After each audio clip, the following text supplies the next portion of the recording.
Fam, what is up with the squad? It's Cess, your favorite auntie with Uncle Tendencies in the building with Rob the Man Media, Mr. Shake My Hand. Y'all know what it is. Guess what? We ain't even live. Y'all see us? Y'all see us?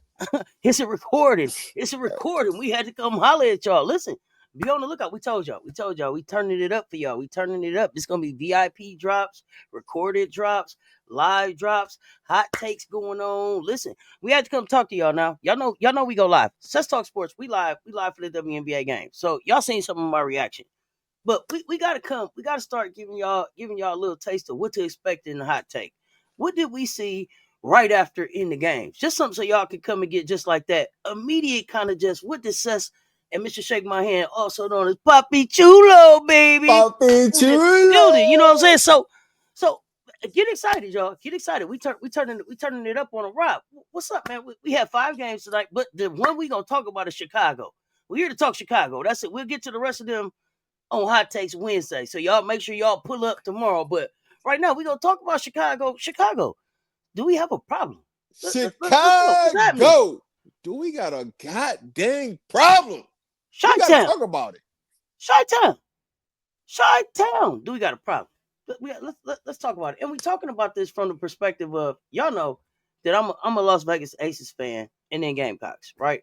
And so I got an investment in Chicago. I got an investment, Man, hey, Camila listen. Cardoso in We Chicago. we starting to get scorned, man. Every time we watch Chicago, it's like we starting to get another knife and another knife and another knife just stuck into us deep. It's like, man, is it time for us to trade Kamilla up out of that thing? Because, man, I just keep getting another scar, man. I ain't liking it. I ain't liking it, Cess. I'm I just ain't liking saying. it. Okay, so you all scarred up, and I'm just upset because see, here's the thing. One thing I don't like, Rob, is don't tell me stuff don't make sense. Don't tell me Yeah. stuff don't make sense. And don't play in my face. So I watched the game. And they kept. It's like we keep talking about the guards can't get the ball into Kamilla. At the end of the game, they couldn't stop getting the ball into Kamilla. What happened? We got to talk about it. I don't know what you saw. I know what I saw. They didn't have to win the game. I mean, they didn't have to lose this game. They could have won this game, is what I saw. Yeah. Let's go. Let's go.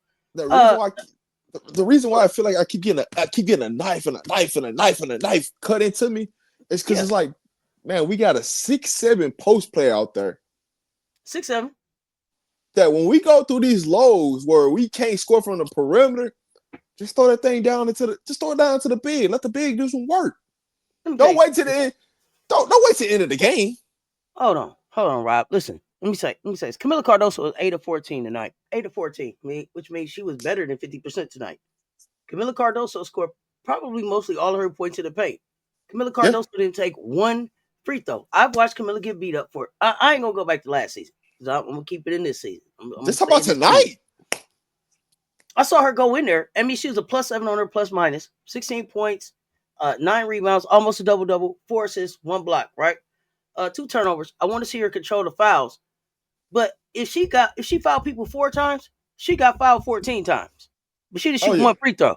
Oh She got yeah. fouled about 14 times. Okay, look, 14 shots. I didn't make that number up. Listen, 14 shots. She got fouled 14 times. Hey, Every listen. time she touched the ball, she get fouled, but she's not getting any calls. Tyler Marche standing up for her. How do we get these calls done? This is the part that's frustrating me. This is the part that's frustrating me. I'm not even gonna talk about front office stuff. I'm not gonna talk. I'm gonna say on the court right now because with all of the front office stuff, with all of the crazy stuff going on, they could have still won this game tonight. They lost. They lost by 5. Camila Cardoso didn't take one free throw. Yeah. 14 shots. 14 shots. Yeah. If she'd got 5 free throws, the game could have been tied. I'm just saying. Tell me what you How, think. how about they go on an 18-0 run and we don't even get the post players involved? How about that? Okay, let's talk about Like, it. we at some point, like, you got to know how to stop the bleeding, right? And how do you stop the Mhm. bleeding? You get into the paint, you get the ball to your base, you let them go make moves and get the other team in foul trouble, right? You try to get to the free throw line to stop the bleed. Now, at one time, did we call a timeout? Do we drop a play to get the ball inside so we can get to the free throw line? Not one play. I'm still waiting on that, right? But y'all say we got the offense guru, you got the player development and Mr. Tyler, and we can't drop not one play to get us a basket inside. Not one But play. But we got 6'7" up there, right? And it shows you, listen, every time she grabbed a board inside and went back up, they fouled her. At some point, you got to put it into the ref's hand and you just got to go through somebody. Just go through somebody. I'm going to force you to have to make a call because I'm going to go through, and I'm going to go through, and I'm going to go through them. But it's also, guess what? It's also on the guards because we got to know better. Mm-hmm. So how much ownership do you put on the guards not getting Kamilla the ball on the inside and the coach? How much percentage of that tonight? Listen, I'm gonna give tonight because I saw them do it late. I'm gonna put 90% of that on the guards tonight, 10% of that on Tyler. Overall for the season, I'm probably going 60-40 Tyler because you the one Buck supposed to stop with you. So I want to see you demand that out of your offense, right? But I'm not seeing that. But tonight, in traffic, they was able to hit Kamilla with nice passes that she could finish. Yeah. Right? Like early in the game, it was like they was throwing it. She got her hand up. She got her hand up, and they missing the target. And not only do they miss the target, they're so impatient with the offense. That's the other thing that bothers me, right? So you get Kamilla, she posts, or even Angel sometimes they post. You don't get it to them, and then you don't give them a minute to a second, not even a minute. Let me not say a minute because a second to repost.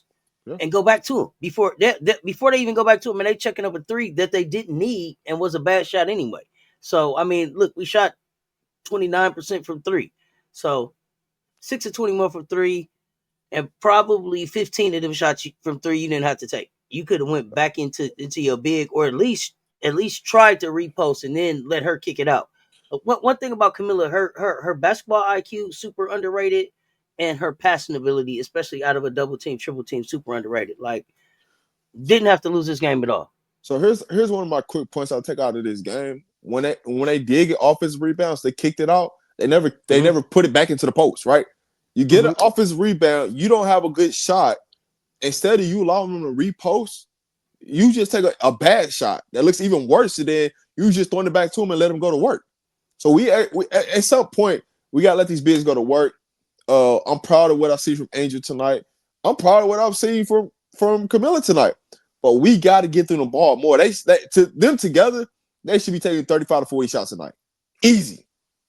And when you have a small Phoenix team, we should have been brutalizing on the inside. That's the biggest learning away I take from this, right? We settled for too many jump shots, and when it was time for money time to put the ball in the hole, we didn't go inside. We waited till we down 8 to then go inside, and now it's like, man, we out of time. We out of time now. So Alyssa Thomas cut us up today. She carved us up. 15 assists, nasty work.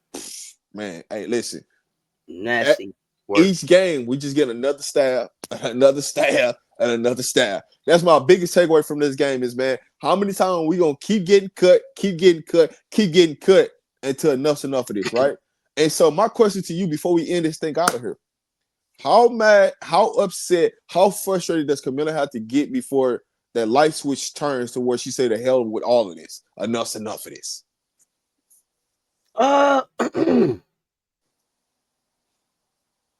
I think maybe 6 more games.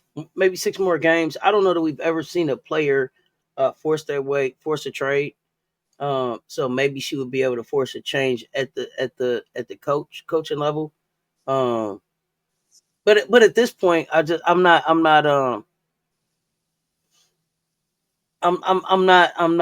hopeful or wishful that Chicago is going to be able to get this thing right. So it's probably time for Kamilla to think about moving on. I mean, that's 6'7" rim protector, runs the floor like no other big in the game right now. So just you seeing both her and Angel's talent being wasted there. Angel 13, 15 rebounds, 10 of those defensive, 3 assists, 3 steals, 2 blocks. But she gets too many offensive rebounds though. Stat sheet ridiculous. She only got 5. Don't do that. I'm just saying. You know the narrative. You know the narrative.